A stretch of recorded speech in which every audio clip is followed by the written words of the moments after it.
يضلله فلن تجد له وليا مرشدا أشهد أن لا إله إلا الله وحده لا شريك له وأشهد أن سيدنا محمدا عبده ورسوله اللهم صل وسلم وبارك على سيدنا محمد وعلى آله وصحبه ومن تبعهم بإحسان إلى يوم الدين أما بعد فيا عباد الله أوصيكم ونفسي بتقوى الله فقد فاز المتقون يقول الله تعالى في كتابه الكريم أعوذ بالله من الشيطان الرجيم يا أيها الذين آمنوا اتقوا الله وقولوا قولا سديدا وقال الرسول صلى الله عليه وسلم ما نهيتكم عنه فاجتنبوه وما أمرتكم به فأتوا منه ما استطعتم. Para jemaah sidang salat Jumat yang dirahmati Allah Subhanahu wa taala. Hari ini kita sudah berada pada bulan Muharram. Dan bulan Muharram dikatakan oleh Nabi Muhammad sallallahu alaihi wasallam sebagai salah satu dari 4 bulan yang dimuliakan oleh Allah. Dalam surat At-Taubah ayat 39 Allah mengatakan inna iddatasyuhuri indallahi 12 syahran fi kitabillahi yawma khalaqas samawati wal arda minha arba'atun hurum. Kata Nabi, kata Allah Subhanahu wa taala bahwa di antara hitungan bulan yang 12 bulan itu ada 4 bulan yang disebut sebagai bulan haram, bulan mulia artinya. Lalu 4 bulan yang disebutkan oleh Allah dijelaskan oleh Nabi Muhammad sallallahu alaihi wasallam dalam sabdanya, salasatun sardun wa wahidun fardun.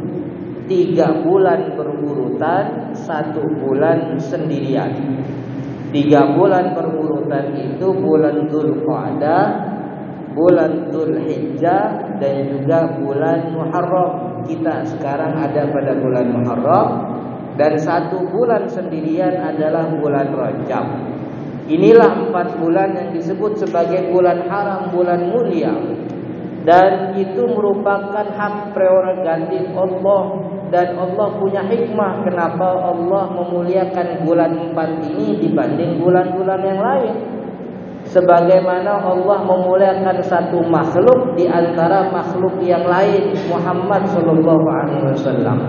Sebagaimana juga Allah memuliakan satu malam di antara malam-malam yang lain. Ada malam Jumat, ada malam Lailatul Qadar, ada malam Idul Fitri, Idul Adha. Sebagaimana juga Allah memuliakan satu tanah, satu negeri di antara tanah-tanah yang lain, tanah haram, haram Mekah dan Madinah.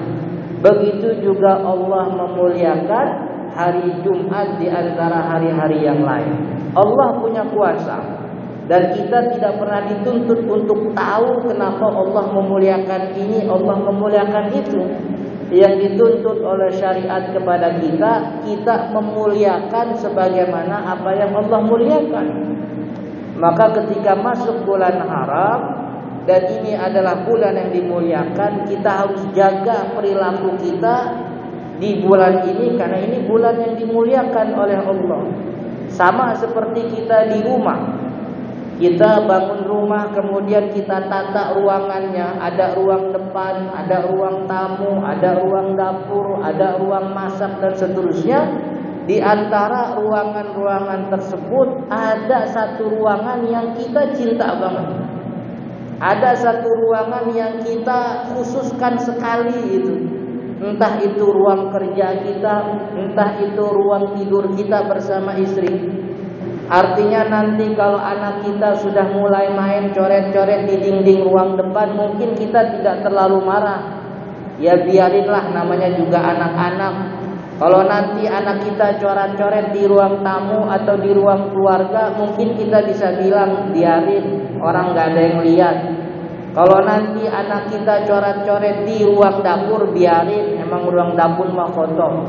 Tapi kalau anak kita coret-coret di ruang yang kita khususkan, misalnya ruang kerja kita, tentu kita akan marah. Kenapa? Karena di antara ruangan-ruangan yang ada di rumah, silahkan coret-coret di mana aja, cuman jangan ruangan ini. Ini khusus, ini tempat ayah kerja, tempat ayah nyari nafkah, tempat ayah meneliti, tempat ayah baca kitab dan sebagainya. Ayah marah ketika anaknya coret-coret di ruangan yang dia khususkan sendiri. Maka begitu juga Allah, di antara 12 bulan Allah ngasih tahu ada 4 bulan mulia yang Allah muliakan. Maka sebagai hamba kita muliakan apa yang Allah muliakan. Bagaimana cara memuliakan bulan haram? Ulama mengajarkan kita ketika masuk bulan haram, yang pertama memperbanyak puasa sunnah. Memperbanyak puasa sunnah.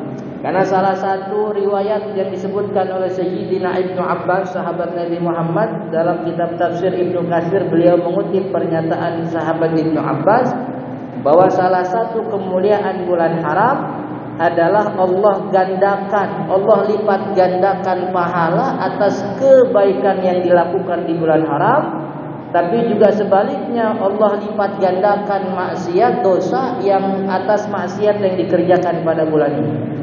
Maka ulama menganjurkan untuk memuliakan bulan haram sebisa mungkin minimalisasi kemungkinan terjadinya maksiat dan optimalkan untuk terus beribadah kepada Allah. Salah satu ibadah yang paling optimal yang bisa bikin kita terus beribadah, zikir dan terhindar dari maksiat adalah puasa.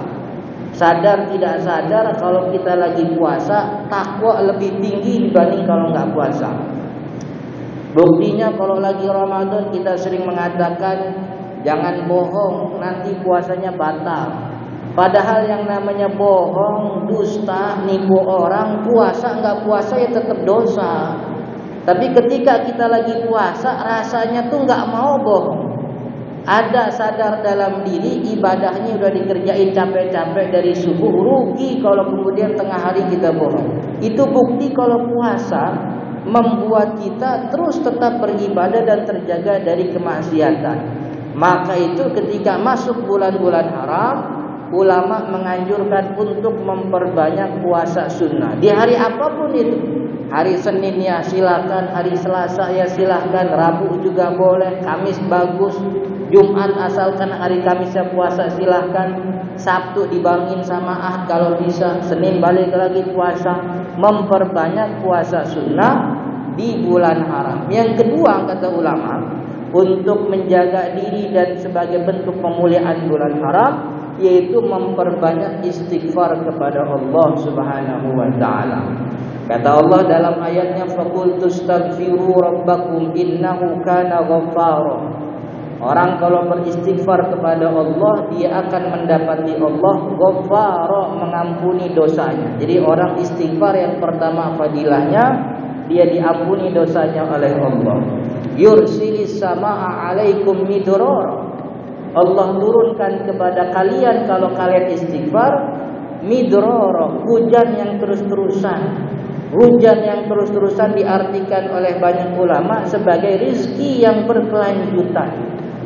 Yursilis samaa alaikum midrara wa yumditkum bi amwalin wa banin. Dan Allah juga akan memperpanjang rizki serta keturunan kalian. Wa yaj'al lakum jannatin wa yaj'al lakum anhara. Allah juga berkat istighfar kalian, Allah akan menjadikan untuk kalian kebun. Kebun-kebun usahanya lancar, portofolionya bagus, bisnisnya berkembang. Wa anhara, bukan cuma kebunnya, tapi Allah juga kasih sungai. Karena kebun biasanya butuh air. Air adanya di sungai, maka bukan cuma bisnis, tapi bisnisnya juga ditopang dengan modal yang baik. Itu keuntungan istighfar. Udahnya ngapusin dosa, naikin derajat, nambah rizki. Itu sebagai bentuk pemuliaan kita terhadap bulan haram. Kemudian yang ketiga kata ulama, setelah memperbanyak puasa sunnah, banyak istighfar yang mesti juga dilakukan ketika bulan haram, bulan Muharram ini, yaitu memperbanyak berkumpul dengan orang soleh. Memperbanyak berkumpul dengan orang soleh, entah itu di masjid dalam sholat berjamaah, entah itu dari majelis ilmu, atau mungkin sekarang dalam masa pandemi berkumpul lewat virtual. Karena biasanya kita nih, omongan kita, mulut kita sesuai dengan sama siapa kita ngumpul. Kalau kita ngumpulnya sama orang yang ngomongnya jorok, begitu juga mulut kita. Tapi kalau ngumpulnya sama orang soleh, yang keluar jadi zikir mulu, yang keluar istighfar, yang keluar masya Allah, yang keluar astagfirullah, yang keluar insya Allah. Kenapa? Karena ngumpulnya sama orang soleh. Ini bulan haram, bulan yang dimuliakan. Jaga sebaik-baiknya diri kita dari untuk berbuat maksiat. Salah satunya dengan apa? Dekat-dekat sama orang soleh. Barakallahu li wa lakum fil Qur'anil azim wa nafa'ani wa iyyakum bima fihi minal ayati wa dzikril hakim. Aqulu qawli hadza wa astaghfirullah wal muslimat fastaghfiruh innahu huwal ghafurur rahim.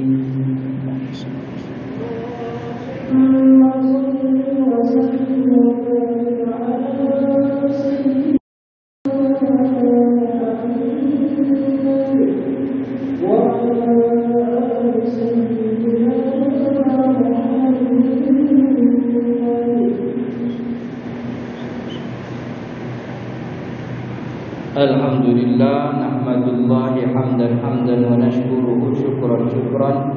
Ashhadu an la ilaha illallah wahdahu la syarika lah wa ashhadu anna sayyidana Muhammadan abduhu wa rasuluh.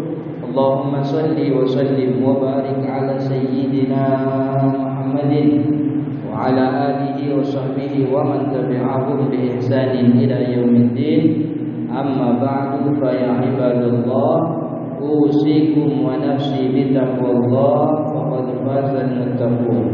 Wa'lamu ayyuhal ibad anna Allah amarakum bi syai'in bada'a fihi bi nafsihi wa sanna bi malaikatihi. Ya ayyuhalladzina amanu sallu 'alaihi wa sallimu taslima.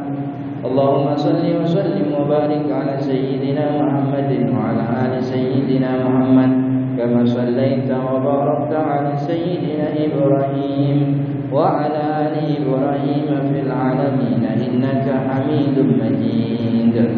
وارض عنا وعن الخلفاء الراشدين أبي بكر وعمر وعثمان وعلي وعن بقية الصحابة والتابعين. وارض عنا وعنهم برحمتك يا أرحم الراحمين. اللهم اغفر للمؤمنين والمؤمنات والمسلمين والمسلمات الأحياء منهم والأموات. اللهم أرنا الحق حقا وارزقنا اتباعه وأرنا الباطل باطلا وارزقنا اجتنابه. اللهم انصر من نصر الدين واخذل من خذل الإسلام والمسلمين. واجعل بلدتنا هذه إندونيسيا بلدة طيبة ورب غفور تجري فيها أحكامك وسنة رسولك.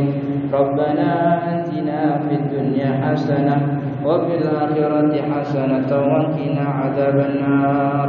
عباد الله، إن الله يأمركم بالعدل والإحسان والمنكر والبغي يعظكم لعلكم تذكرون. فاذكروا الله العظيم يذكركم واشكروه على نعمه يزدكم واسألوه من فضله يعطكم ولذكر الله أكبر. أقيموا الصلاة.